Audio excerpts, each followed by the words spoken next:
दोस्तों, उत्तराखंड की राजनीति एक बार फिर से गर्मा चुकी है। जैसे जैसे चुनाव नजदीक आ रहे हैं, वैसे वैसे पार्टीज को लेकर सवाल भी खड़े होते जा रहे हैं। जैसे कि क्या इस बार भाजपा जीत की हैट्रिक लेकर जाएगी?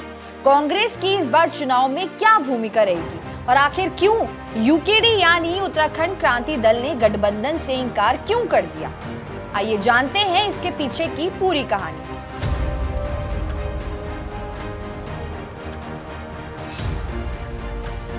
दोस्तों, हाल ही में देश के बड़े बड़े चेहरे जैसे कि प्रधानमंत्री नरेंद्र मोदी जी, अमित शाह और राजनाथ सिंह ने उत्तराखंड का दौरा किया।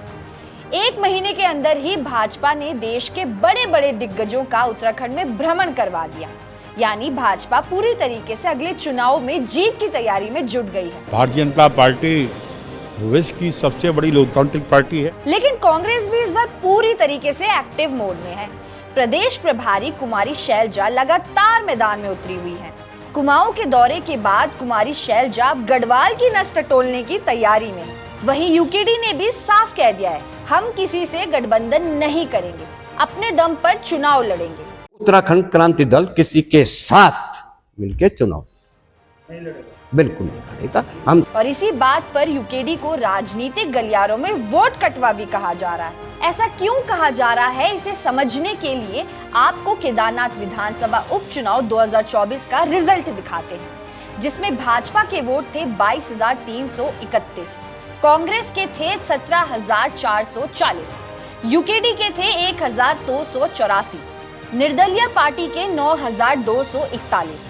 इससे ये पता चलता है कि भाजपा के पक्ष पे 22,331 वोट थे और भाजपा के खिलाफ 28,917।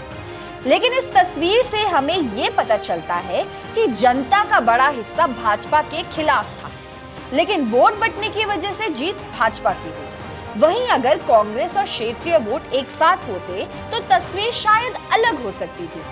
पिछले चुनाव में यूकेडी का वोट शेयर 1% से भी कम था, लेकिन इसके बावजूद भी यूकेडी 70 सीटों पर अकेले चुनाव लड़ने की बात कर रही है।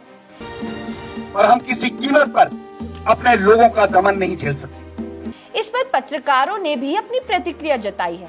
गुणानंद जगमोला ने कहा कि अकेले लड़ना आसान लगता है, लेकिन इस लड़ाई में अकेले ही जूझना पड़ता है, इसलिए सोच समझकर फैसला लो और संभल जाओ।